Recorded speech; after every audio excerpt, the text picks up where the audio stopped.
Okay, and Oh, okay, so we're here with Miramichi author Chuck Bowie or Bowie, depending on where you live. And Chuck, it's good to see you. It's nice to meet face to face over Zoom. that's right. Zoom means never having to wear a mask. I wear a mask a lot of the time, and whenever I'm out or with anybody. And so to have the freedom of being able to express myself in a safe way is lovely. Yes, I was going to say it's nice to talk to a person without a mask on and see them face to face. Because Yeah. I wear one continuously in my job at the hospital. So, Yes, I understand. Yes. yeah. So we'll talk maybe a little bit about COVID later on. It's not a subject want to get too much into. We hear enough about it, but we're here to talk about books, specifically your books. So we had an interview on the Miramichi Reader back in 2016. And that wasn't long after I started up the Miramichi Reader. And back, it was in the fall or spring of 2015. And you were one of the first persons I think I came across as a local, I use air quotes on that, local author. So Atlantic Canada, New Brunswick author. And so I started with your books. I'm not quite sure how I came in contact with you. I probably just Googled like New Brunswick authors and you came up along with some others. But you're probably one of the first ones I reviewed books for on the Miramichi Reader. So it's nice to have you here to speak for the podcast, for the TMR podcast. Thank you. I was born on Miramichi, as you know, and 25 years after having left the Miramichi, I bought back a piece of land that was my grandfather's. So life, the notion of life being made up of circles, I buy into that completely. Okay. Yeah. Nice. Yeah, I think you have a nice little spot up here for the summer, right? Mm-hmm. Yeah. So let's talk about maybe let's go back a little bit and how you got into writing, because writing was not your it wasn't your profession. No. It's sort of At least technical writing was to a certain point, but creative writing, not at all. okay. So then when did you get into that? Did you take a creative writing course? What happened was it was almost like a vaccination. You get inoculated by degrees, and I mean that figuratively. My degree was in science. It almost killed me because that's not where I belonged. But there you go. In grade 8, I wrote an essay, and I thought it was the most brilliant essay. I couldn't even imagine that I had written it. It was so good. And my English teacher gave me a B. Oh, And I was the guy who would talk to people's feet. I was so shy. But at this one time I said, why? I think this was a very good effort.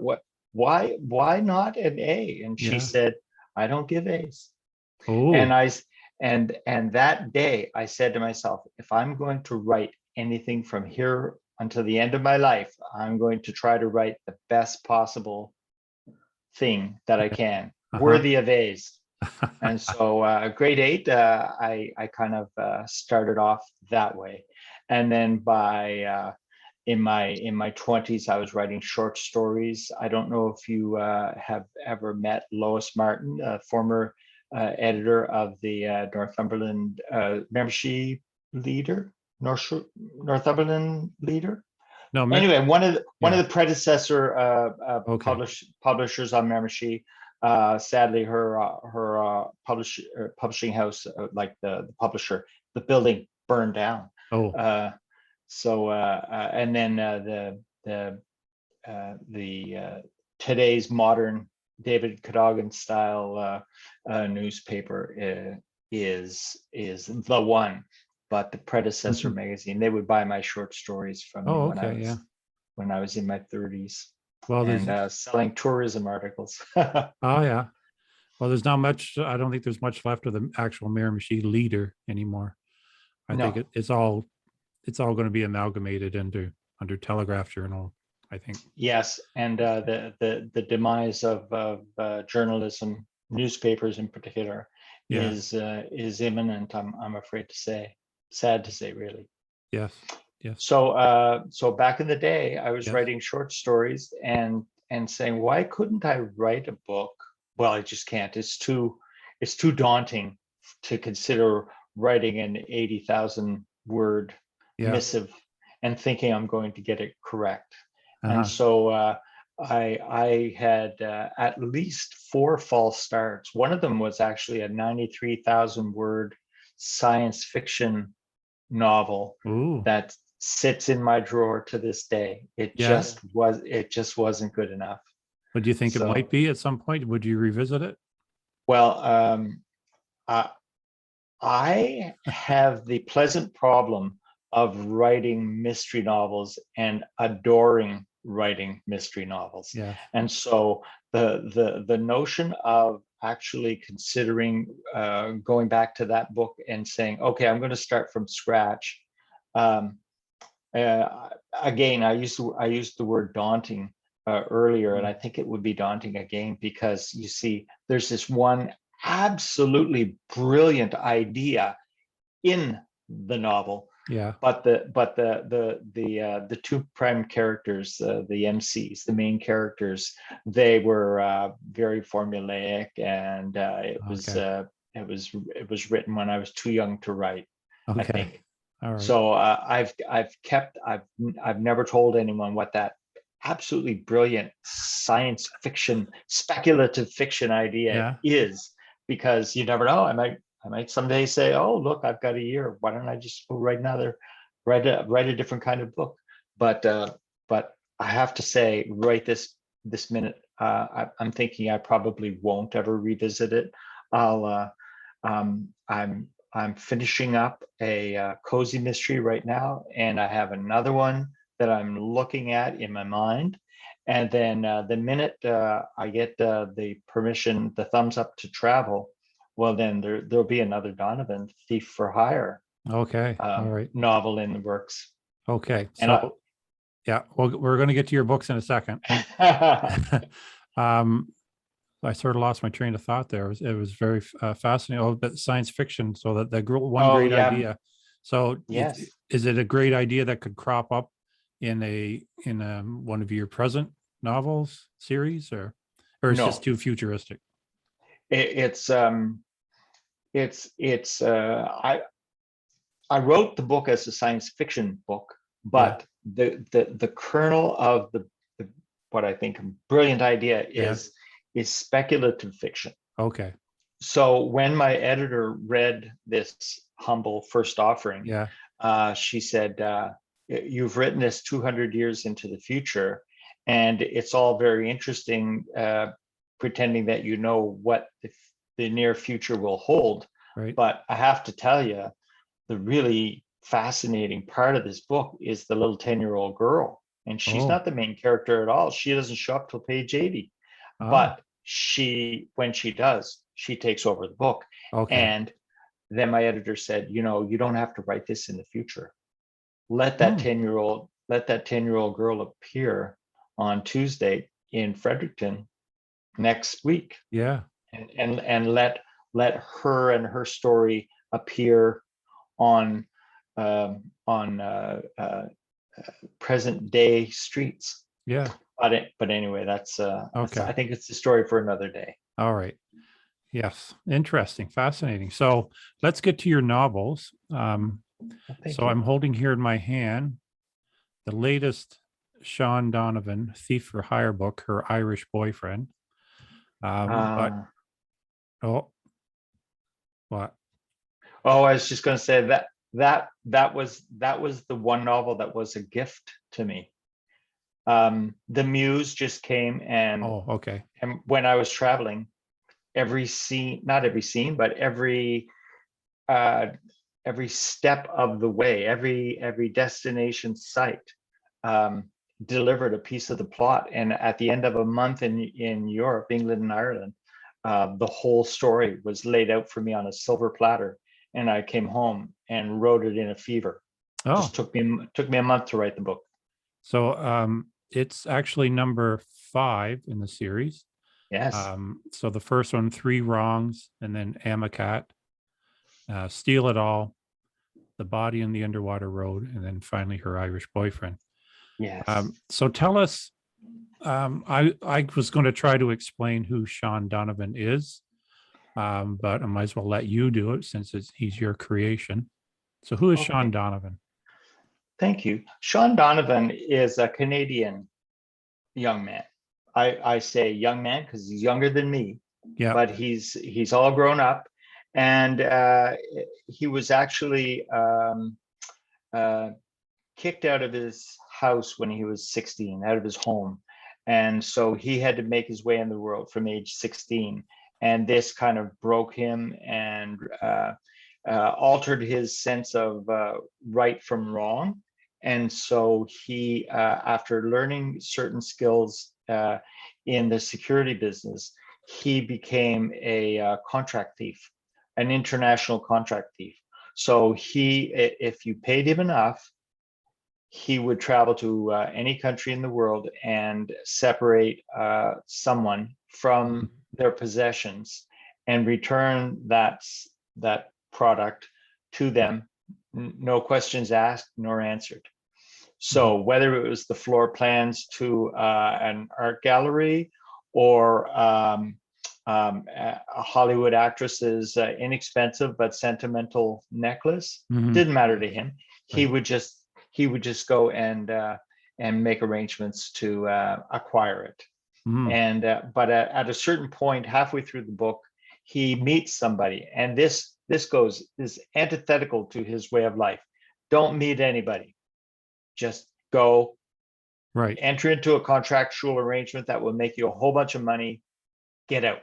Yes. And so as a result of that way of thinking, he was easily able to compartmentalize his conscience away from his job. But then he meets somebody. And at that point, he was starting to get tired of getting beaten up because, see, Right. he's not James Bond. No. He's just an ordinary Canadian guy, and he has flaws in thinking that makes his efforts imperfect. Although at this point he is rich.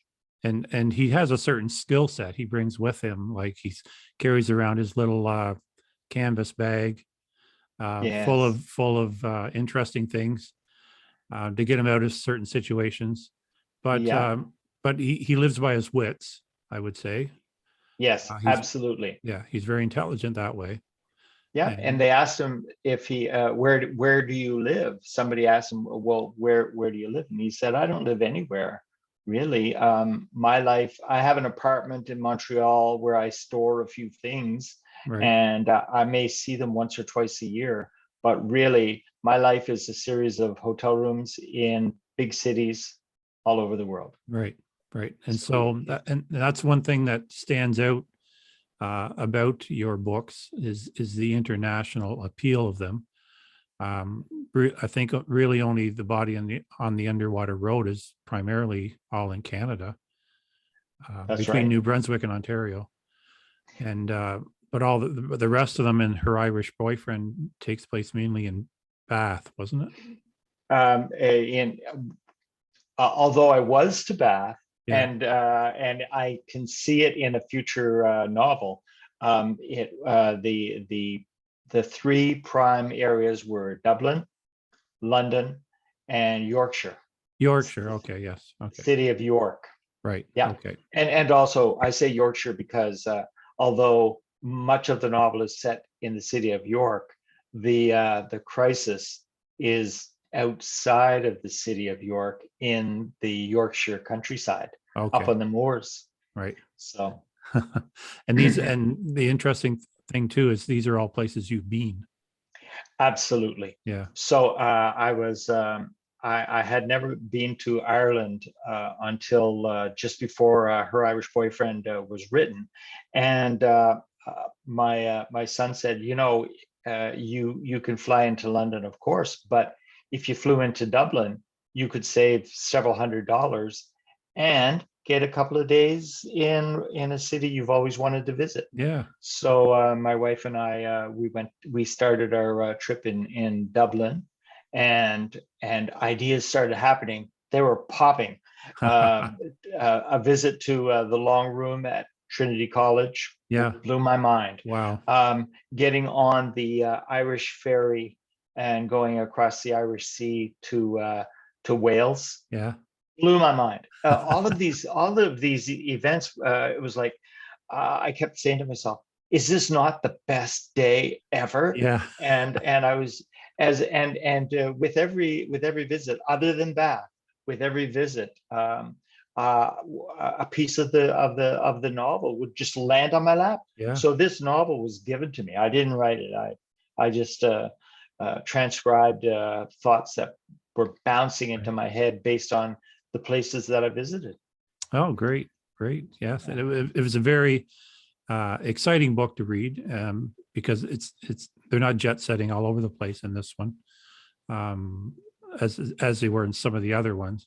It's So, true. and I'm more familiar with the English locale, England locale, than I am with other European countries. I've never been anywhere in Europe, but I've been to England. So Yeah, I know it's just beautiful there, and it's, so much history and things like that. So absolutely. yeah. And So the transportation system allows you to see England in a very specific way. You don't have to hop a plane and take a half an hour to fly from London to York. You can right. take 3 hours and have a delightful visit where you're watching the English countryside go by. You're Mhm. stopping at the little Yeah. hamlets that Yeah. comprise rural England. It Yeah. was so enchanting. So this brings up a question I was probably going to ask later, but now's a good time to ask. Mhm. You're definitely missing travel. You mentioned that earlier, Oh, and I can see why, because that's where your inspiration comes from. it does. It's not coming from sitting in an apartment or a little room and dreaming these things up. Somewhat maybe, but I mean, your big Maybe, maybe, inspiration. maybe the murders. Okay, yeah, you can dream up the murders. Yeah. Um, so, what has been the reception to the Thief for Hire series? Well, one of the things that I found very interesting is that as I'm writing about a Canadian dude who is traveling all over the world, I find that my American audience appreciates Donovan as an exotic character. Hmm. See, he's not a homegrown Philadelphian. He's Hmm. he's this guy from outside Montreal, and yet he fits in wherever he wants to go, Right. and he wants to go all over the place. Yeah. So it's great fun that way. And I find that the Donovan series has become a little bit appealing to, for instance, there's an influential Irish blogger, and she has been most welcoming to me as my novels unfold through the series. Do you want to give her a And shout out, well, the or no? Whatever you want to do. no, her, yeah, her last name is Cronin, but the site that you really should visit is called Smorgasbord or Smorgasbord, Okay. and it's a site that gives you all sorts of hints as to what books are being read sort of internationally.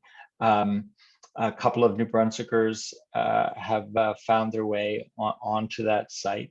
Myself and Alan Hudson, you're One. familiar with Yes. him. He's a fine writer, Mm-hmm. and we have through a Yorkshire author, we have come to make the acquaintance of Angela Wren. Oh And yes. Mm-hmm. Angela is a Yorkshire person who's an author, and she has a police procedural series set in France. So I think she likes travel a little bit as well. Yeah. But anyway, the question around how have things changed? The series was set to be a sort of a southward facing thriller series where the audience, I had thought at the time, would be predominantly American. But it's been with great pleasure that I'm finding Western Canadian fans and people in Europe. There's an area in Eastern Germany where I've got a couple of fans. They Oh, just yeah. they just love me there. It's great fun. So Good. I'm enjoying how well the series is being received, and I think it's due in part to the fact that this is although he's an international traveler, and he's involved in a somewhat exotic career of being a thief for hire. It ends up that he's relatable. You know, he's Yes. fallible. He doesn't always make the best decisions. Sometimes people around him can get hurt Yeah. because of the gravity of the circumstances that he finds himself in. But I think that it can be said his conscience is developing, and he does have a kind heart. And a main character in a suspense thriller series who has a kind heart, well, that will generate in a different way from a main character in a cozy mystery series. Mhm. And so I'm very interested in seeing the character arc that is Donovan. You know, Sean Donovan began as a person who you could say was maybe a little bit on the cruel side, a little bit of a person with no conscience, Right. but he starts to find himself, and he says, well, you know, maybe I need to seek out redemption. And I'm already plotting book number 6. So redemption can take forever, apparently, with Okay. my characters. Oh, good. So good to hear. There's another book Yeah. in the works. Yes, Yeah. and he may get back to that classical thief for hire mode that he's so good at. We'll see. Okay. Good. So that will move us on from Sean Donovan to your newest venture is writing cozy mysteries. You just mentioned cozy mysteries, but Yes. you're writing it as under another nom de plume. Yes, my AKA, my nom de plume, Yeah. is Alexa Bowie, and she is a figment of my imagination, I guess you'd have to say. When I was pondering writing a cozy mystery, I did some homework, and I discovered that 80%. These numbers are from the head librarian of the Vancouver Public Library, Hmm. the most influential library in British Columbia.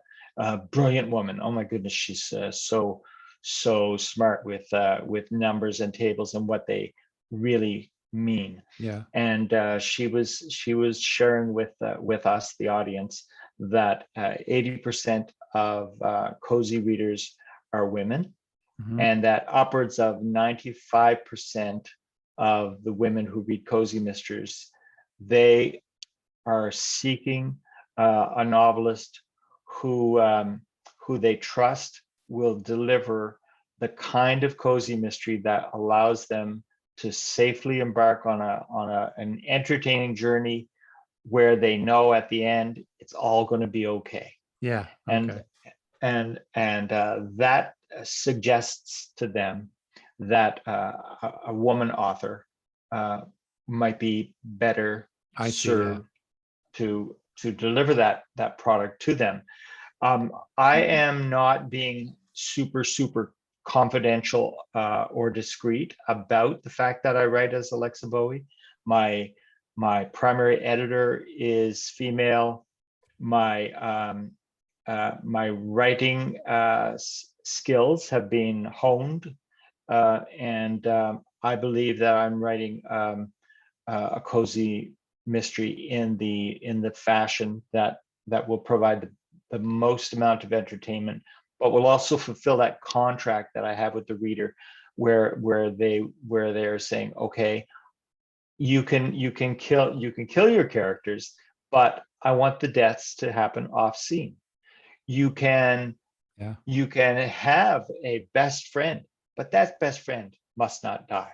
Right. You can have a dog. That dog must not die. Right. So you have certain contractual obligations, and they're all predicated on finding the reader at the end of the book saying, "Oh, that was an entertaining ride, and I am so glad that all's well that ends well." Yeah. And so I believe strongly that I don't have to stick to a formula. In fact, I would suggest that I veer quite a bit from many of the cozy mysteries that I've read in preparation for writing this series. But I'm almost finished book 3 in the series, and book 4 is I'm chomping at the bit to jump right into the 4th, Death Between. People are saying, "Oh, you should write one called Death Between Between the Vines," because my protagonist does like a glass of wine from Right. time to time. Right. But there actually is a novel called Death Between the Vines, and you know what, the titles of my books come to me. I don't research them.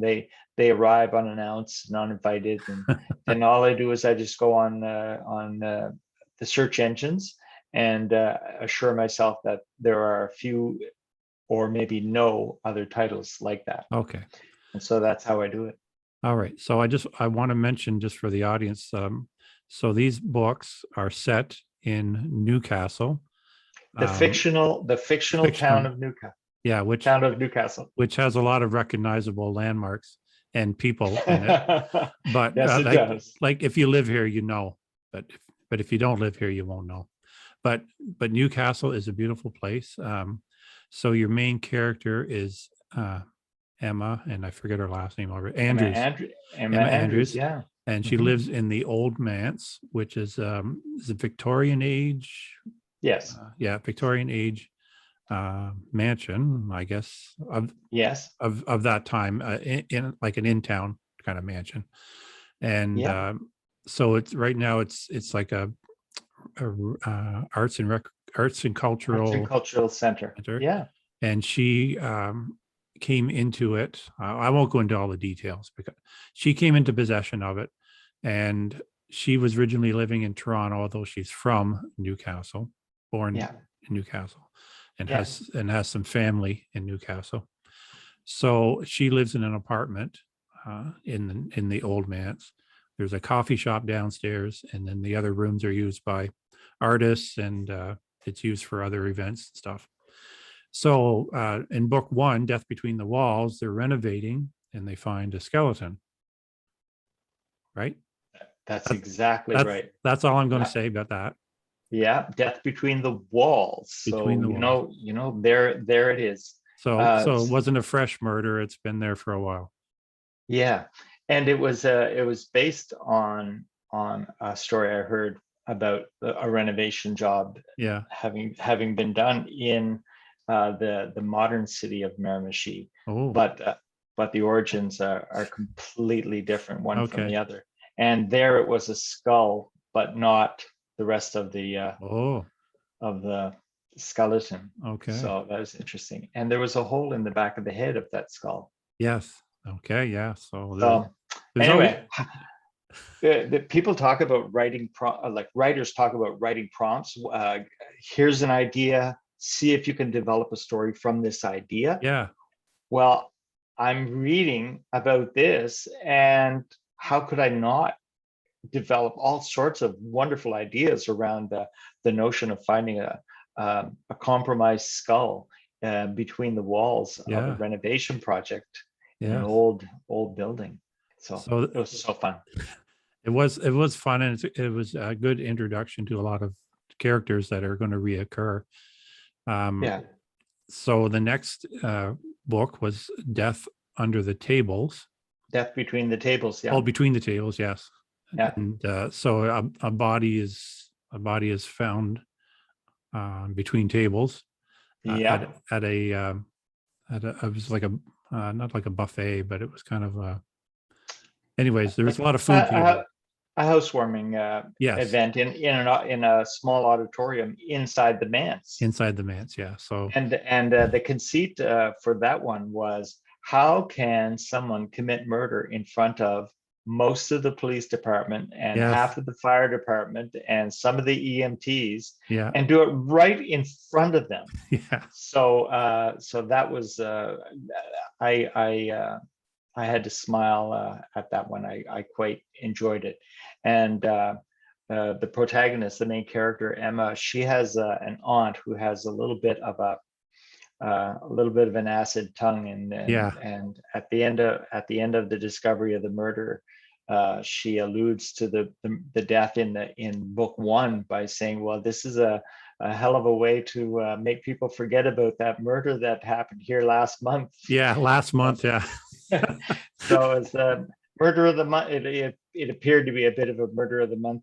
club for yeah. the Old Manse, uh, but it's so fun because I'm writing a bit of a love letter to the Miramichi Mhm. community, and I I think people people are okay with taking a story and take all the boring things out of it and just leave a very entertaining character, a very entertaining story with characters who are a little bit believable. In fact, when you see some of these characters, you suspect that I may have Yeah, been thinking of someone right. when I was doing, but it's not necessarily Yeah, so. But these kinds of people are in every community, and not more so than in right. Miramichi. You know, it's just a wonderful, wonderful community filled with all kinds of characters, and they enrich the community. Yes, yes, So that's true. I And, I want that to come across, you know, in the stories. and I really liked Death Death Between the Tables because it carries other storylines with it. Like she has a plot of land that she also owns just outside of town, at which she wants to grow grapes on, right? Yes. But she has this soil what do I want to call it? So, analysis Analysis. guy. Yes, Yeah. thank you.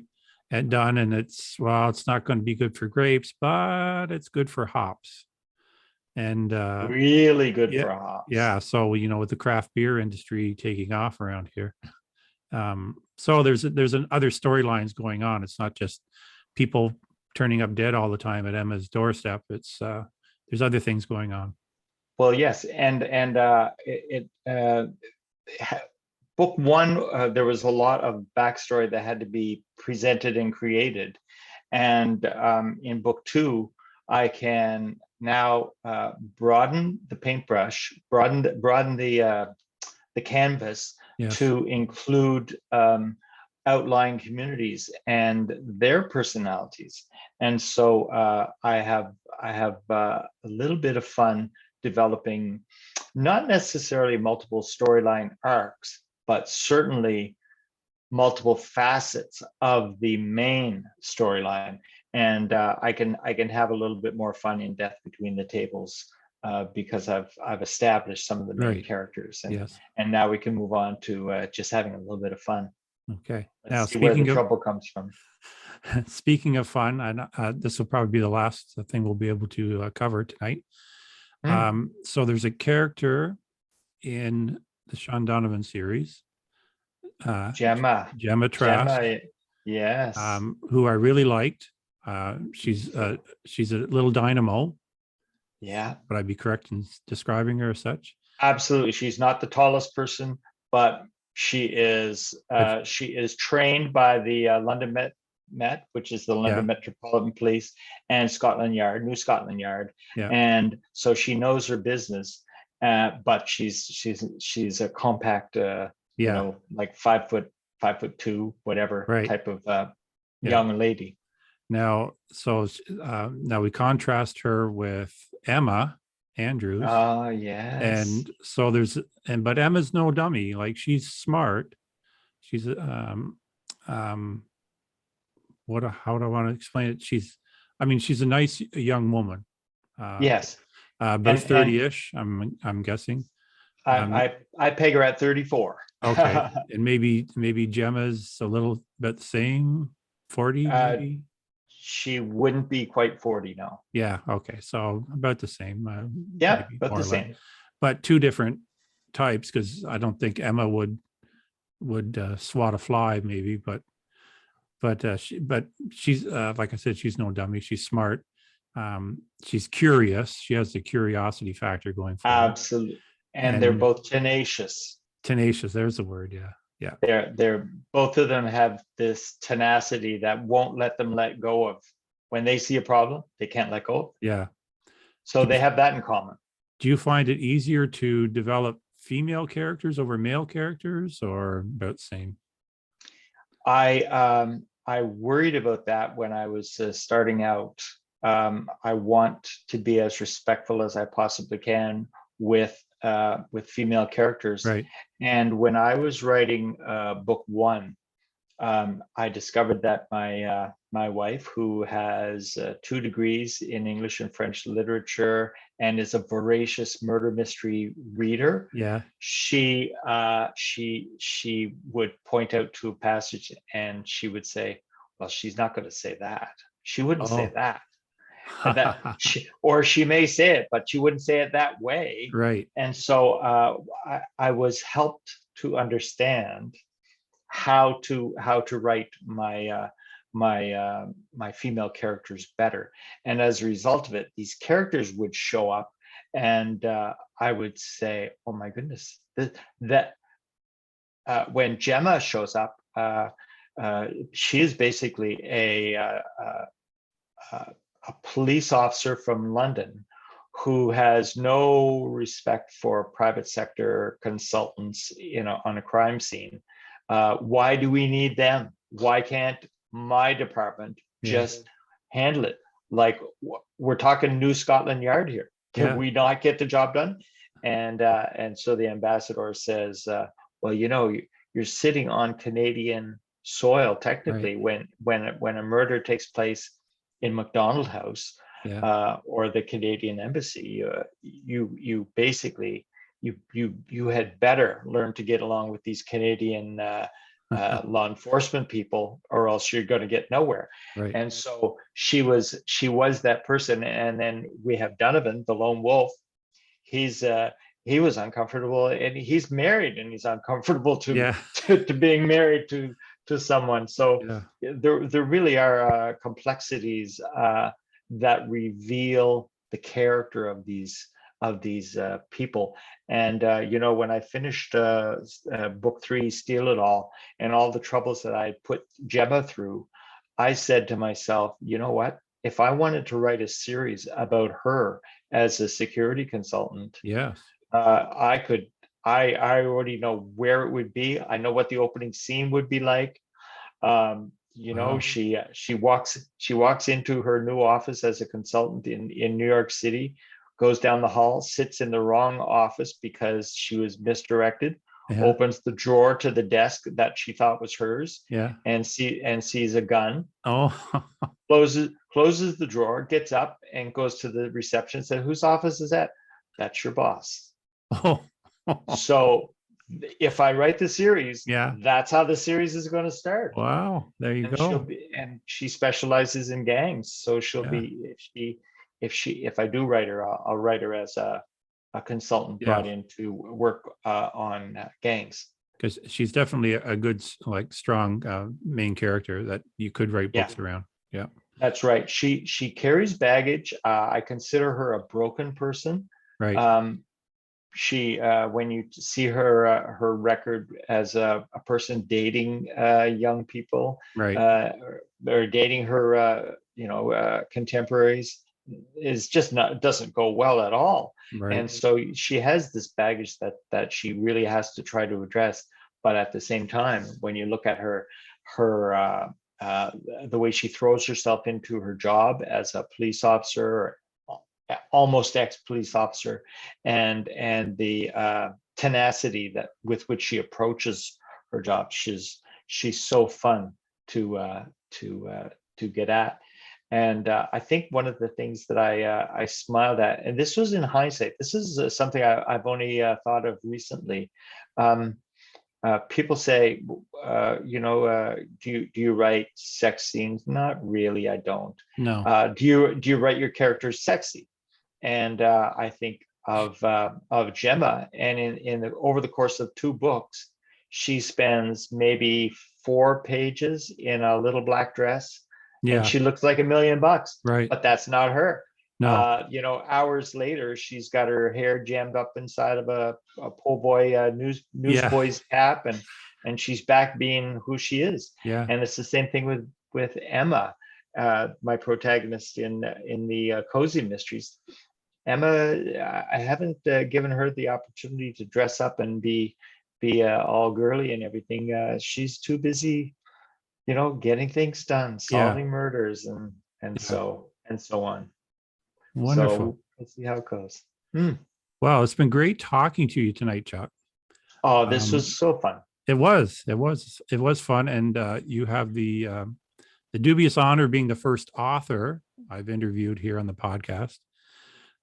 So thank you again for taking the time out to do this. And holding a finger up, you have something more to say?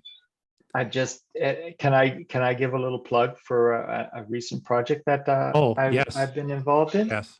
And what has happened is that I was invited by some colleagues who I really respect to contribute to an anthology of short stories.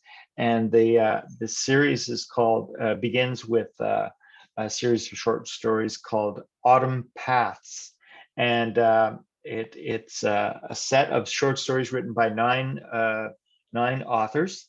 Right. 8 of them from New Brunswick and 1 of them from Yorkshire Mm-hmm. in England. And I have just finished writing my contribution for the next book in the series called Winter Paths. Oh, good idea. Good. So we're going to play that series through at least 4 editions, and then we'll move on to other projects. But it's very fascinating for me because I haven't written.